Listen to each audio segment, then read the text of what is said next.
सोचो अगर एक दिन आपको पता चले कि जो चीज आप बचपन से पसंद करते आए हैं, जो हर शादी, हर पार्टी और कॉलेज कैंटीन में इजीली अवेलेबल है, उसका असल सच कुछ और ही है। क्या होगा अगर आपको मालूम पड़े कि दुनिया की सबसे फेमस सॉफ्ट ड्रिंक ब्रांड एक ऐसे फॉर्मूला से शुरू हुई थी जिसमें ड्रग्स भी शामिल थे, और ये सिर्फ एक मार्केटिंग स्टंट नहीं बल्कि एक रियलिटी थी। दोस्तों, आज हम बात करने वाले हैं दुनिया के सबसे बड़े soft drink brand Coca Cola की असली कहानी। एक ऐसी कहानी जिसमें टेस्ट से ज्यादा मार्केटिंग, इन्फ्लुएंस से ज्यादा मैनिपुलेशन और ब्रांडिंग से ज्यादा कंट्रोवर्सीज है। और ये कहानी जितनी ज्यादा मीठी लगती है ना, उतनी ही काली सच्चाइयों से भरी है। कोका कोला सिर्फ एक ड्रिंक नहीं, एक लेगेसी है। हर रोज दुनिया में 2 बिलियन बॉटल्स बिकती है, यानी कि 200 करोड़ बॉटल्स एक दिन में बिक रही है। ये सिर्फ एक कोल्ड ड्रिंक नहीं, एक साइकोलॉजिकल एडिक्शन है जिसे हर छोटी बड़ी जगह पे प्रमोट किया गया है। लेकिन एक सवाल उठता है, क्या कोका कोला की सक्सेस हमेशा से इतनी स्मूथ थी, या इस ब्रांड के अंदर छिपे हुए ऐसे राज हैं जो दुनिया के सामने कभी नहीं आने चाहिए? वीडियो को एंड तक जरूर देखिएगा, क्योंकि आप जो जानने वाले हैं वो शायद पहली बार सुनेंगे।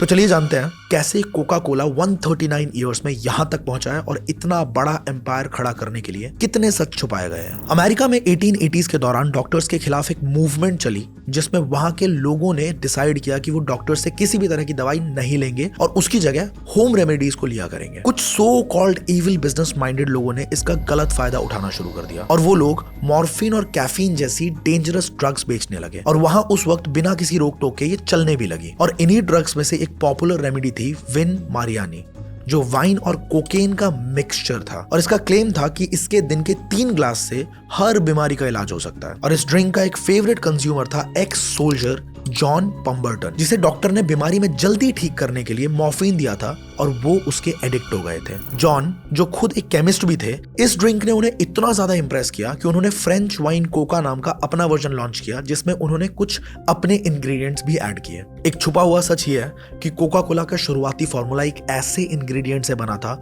जो आज इल्लीगल है। क्या आप गेस कर सकते हो? खैर, जॉन को अपने प्रोडक्ट पे काफी ज्यादा ट्रस्ट था और स्लोली ही सही पर धीरे धीरे मार्केट में वो अपनी जगह बना रहा था। पर फिर कुछ ऐसा हुआ जिससे सब कुछ बदलने वाला था। वह यूं कि कुछ ही टाइम बाद अमेरिकन स्टेट्स में अल्कोहल बैन होने पर जॉन को अपने प्रोडक्ट से वाइन को हटाना पड़ा और उसकी जगह उसने ऐड किया कार्बोनेटेड वाटर। कार्बोनेटेड वाटर की वजह से ड्रिंक कड़वी लगने लगी थी और उसका टेस्ट सही करने के लिए उन्होंने यूज किया शुगर, बहुत सारा शुगर। अब वाइन के बिना फ्रेंच वाइन कोका, उसका नाम बदलना बहुत जरूरी हो गया था। तब जॉन के अकाउंटेंट फ्रैंक रॉबिन्सन ने उन्हें एक नाम सजेस्ट किया, कोका कोला, जो ड्रिंक में यूज होने वाले इंग्रेडिएंट से ही लिया गया था। कोला नट, जिसमें कफीन, और कोका लीव्स, जिसमें कोकेन होती है। वैसे कोका कोला ने तो कभी एक्सेप्ट नहीं किया कि उनके प्रोडक्ट्स में कोका लीफ जैसा कुछ भी प्रेजेंट था। अब इतना कुछ होने के बाद देखा जाए तो ड्रिंक फिर भी नहीं बिक रही थी। तब जॉन ने अपना दिमाग चलाया और कोका कोला को दवाइयों की कैटेगरी में डाला और क्लेम किया कि ये हेडेक और स्टमक प्रॉब्लम्स के लिए बहुत ज्यादा हेल्पफुल रहेगा। लेकिन तब कई और ब्रांड्स ऐसे प्रोडक्ट्स बेच रहे थे। इसी दौरान जॉन की तबीयत बहुत ज्यादा बिगड़नी शुरू हो गई और कुछ समय बाद जॉन की डेथ हो गई और उन्हें कभी पता नहीं चला कि उनका ये ड्रिंक एक दिन कोका कोला जैसा ब्रांड बन जाएगा। पर जो असली धमाका होने वाला था वो जॉन के मरने के बाद आया।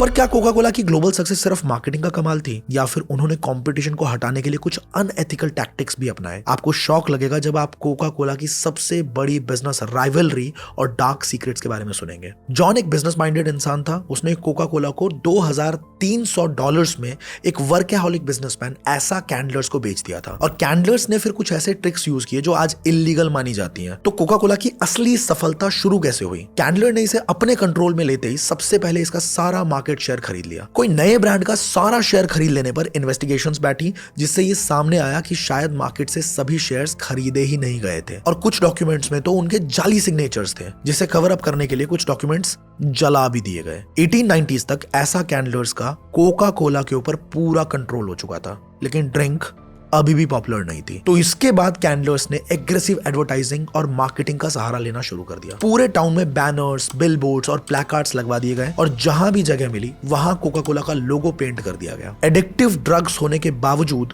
कैंडलर्स ने इसे मेडिकल शॉप्स पे ही बेचा, पर जल्द ही कैंडलर्स को एहसास हो गया कि कोका कोला को सिर्फ मेडिसिन की तरह नहीं बेचा जा सकता है। सारे टैक्टिक्स फेल होने के बाद अब जैसे हम कोका कोला को जानते हैं, रिफ्रेशिंग और टेस्टी ड्रिंक के तौर पे, कुछ वैसा बताकर प्रमोट किया जाने लगा। वैसे तो इतने टाइम तक उसे मेडिसिन बताने के लिए उन्हें लीगल एक्शंस का भी सामना करना पड़ा था, पर ये सब अब कोका कोला को रोकने वाली कहां थी, क्योंकि जो मास मार्केटिंग स्ट्रैटेजी उन्होंने अपनाई थी वो अब बूम कर रहा था। कोका कोला की सेल्स बहुत ज्यादा बढ़ गई थी, लेकिन सवाल ये उठता है कि क्या कोका कोला सिर्फ एक रिफ्रेशिंग ड्रिंक थी या लोगों को इमोशनली मैनिपुलेट करने का एक परफेक्ट मार्केटिंग ट्रैप था। बहुत ज्यादा नए और क्रिएटिव प्रमोशंस जैसे एक्टर्स और एथलीट्स से लेकर सैंटा क्लॉज को हर क्रिसमस के टाइम पे कोका कोला पीते हुए दिखाना और मॉडल्स को कोका कोला गर्ल बनाकर बिलबोर्ड पे लगवाना उनके कुछ ब्रिलियंट मार्केटिंग मूव्स थे। रेडियो और टीवी जैसे न्यूज मीडिया हो या लोगों के मूवमेंट्स ट्रैक करना हो, कहीं पे भी कोक ने एडवर्टाइजमेंट पे खर्च करने में कोई कमी नहीं छोड़ी, ताकि हर इंसान हर जगह उनके प्रोडक्ट से फेमिलियर हो। पहले कोक सिर्फ सोडा फाउंटेन्स के थ्रू ही खरीदा जा सकता था, जिसे लोग ग्लास में लेकर एंजॉय करते थे, और इससे कोका कोला के बिजनेस में बहुत पैसे बच जाते थे। पर फिर एक दिन दो लॉयर्स बेंजामिन और जोसेफ एक आइडिया लेकर ऐसा कैंडलर्स से मिलने आए। उनका प्लान कोका कोला को बॉटल्स में बेचने का था। कैंडलर को यह आइडिया बिल्कुल पसंद नहीं आया, क्योंकि उनके हिसाब से बॉटलिंग महंगी और कॉम्प्लेक्स हो जाएगी। लेकिन बेंजामिन और जोसेफ ने कैंडलर को तसल्ली दी कि इसके सारे खर्चे और रिस्क वो ही हैंडल करेंगे। अब इतने बढ़िया प्रपोजल के लिए कैंडलर तुरंत मान गए और बॉटलिंग के पूरे राइट्स दोनों लॉयर्स को सिर्फ $1 की छोटी सी फीस पर दे दी, ये सोचते हुए कि इसमें मेरा थोड़ी ना कुछ नुकसान होगा।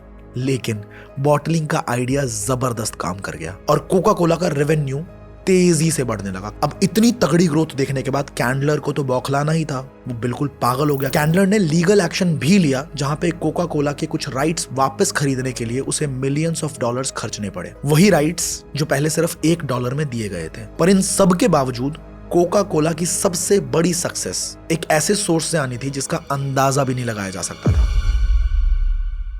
वर्ल्ड वॉर 2 के दौरान जब अमेरिकन सरकार ने शुगर के लिमिटेड यूज के लिए रूल्स लगाए, तब कोका कोला ने क्लेम किया कि उन्हें इससे छूट मिलनी चाहिए और कोका कोला को एक इंपॉर्टेंट वॉर टाइम प्रोडक्ट बताया गया। सरप्राइजिंगली गवर्नमेंट ने इस बात को मान भी लिया, शायद इसलिए क्योंकि कोका कोला गवर्नमेंट पर भी अपनी इन्फ्लुएंस को बढ़ाने के लिए काफी पैसा खर्च करता था। कोका कोला ने कई सारी स्टडीज फंड करी जिसमें यह दिखाया गया कि कोक पीने के हेल्थ बेनिफिट्स हैं और सोल्जर्स का मोरल और एनर्जी बहुत ज्यादा बूस्ट होगा। कोका कोला ने हर सोल्जर्स को सिर्फ 5 सेंट्स में कोक देने का वादा भी किया। इससे कोका कोला ने पब्लिक और सोल्जर्स के बीच स्ट्रॉन्ग कनेक्शन बनाया और अपने आप को एक देशभक्त और बहुत बड़े दिल वाले ब्रांड के रूप में एस्टैब्लिश किया। कोका कोला ने वॉर अपॉर्चुनिटी का फायदा उठाते हुए दूसरी कंट्रीज में भी धीरे धीरे अपने बॉटलिंग प्लांट सेटअप करने शुरू कर दिए। इवन नाउ सिर्फ 2 ही ऐसी कंट्रीज है जहां पे कोक नहीं बिकती, नॉर्थ कोरिया एंड क्यूबा। पर इतना कुछ करने के बाद भी एक छोटी सी प्रॉब्लम थी। जब कोका कोला ने अपने आप को अमेरिकन के दिल में बसा लिया, तब कुछ यूं हुआ कि कोका कोला नाजी जर्मनी को भी सप्लाई कर रहा था।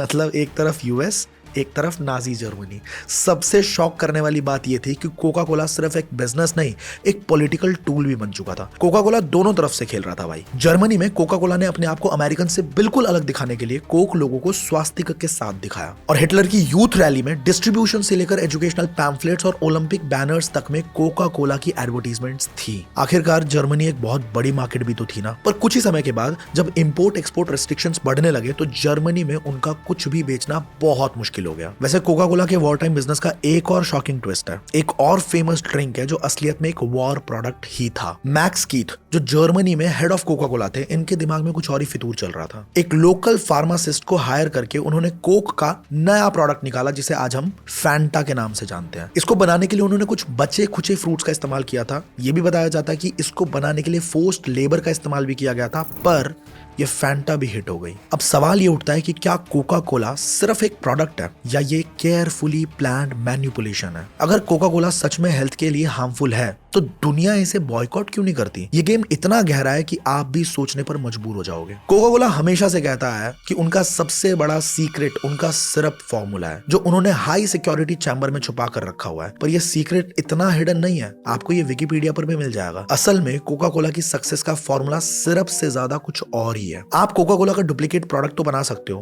पर कोका कोला नहीं बना पाओगे। ऐसा क्यों?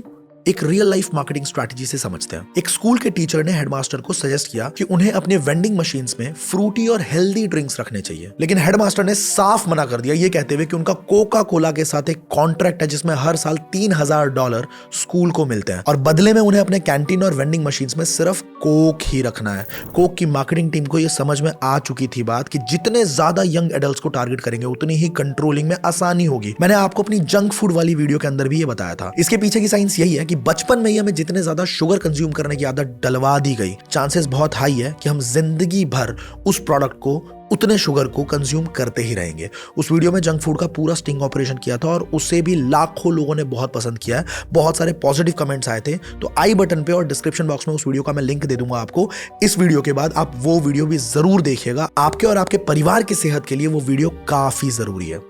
Now coming back to coke, 1980s से ही कोका कोला से होने वाले नेगेटिव हेल्थ कंसर्न्स के बारे में डेटा काफी ज्यादा मिलने लगे थे। पहले से ही कोका कोला को तीत पर होने वाले हार्मफुल इफेक्ट्स के लिए जाना जाता था, लेकिन नए डेटा की वजह से डायबिटीज, मोटापा और बहुत सारे दूसरे सीरियस हेल्थ इश्यूज जैसे क्लेम्स लगने शुरू हो चुके थे। पर कोका कोला इसके बाद भी बच्चों को अपने प्रोडक्ट्स एक्सपोज कर रहा था। पर सवाल हमेशा यही उठता रहा कि क्यों कोका कोला हमेशा कैफीन जैसे एडिक्टिव सब्सटेंसेस का यूज हमेशा करता रहा। अब धीरे धीरे इस सोडा इंडस्ट्री को अब यह एहसास होने लगा था कि उनकी मार्केटिंग टैक्टिक्स और टोबैको इंडस्ट्री की स्ट्रैटेजीज के बीच में कोई खास फर्क नहीं बचा है। दोनों की मार्केटिंग टैक्टिक्स काफी मिलती जुलती लगने लगी थी। इन्हें समझ में आ गया था कि साइंस और फैक्ट्स को डिनाई करके वो ज्यादा देर तक नहीं टिक सकते। और बात और ज्यादा बिगड़नी तब शुरू हुई जब 1999 में बेल्जियम में 26 बच्चे और फ्रांस में 100 लोग कोका कोला के प्रोडक्ट से बीमार पड़ गए, जिसके बाद फ्रांस ने कोक पर बैन लगा दिया और कंपनी की लेट रिस्पॉन्स ने और भी ज्यादा क्वेश्चंस खड़े कर दिए। फिर इसके बाद इंडिया में कोका कोला पर ग्राउंड वाटर को पोल्यूट करने के इल्जाम लगे। पहले तो कोक ने इसे एक्सेप्ट ही नहीं करा, लेकिन फिर बाद में जब गवर्नमेंट नहीं मानी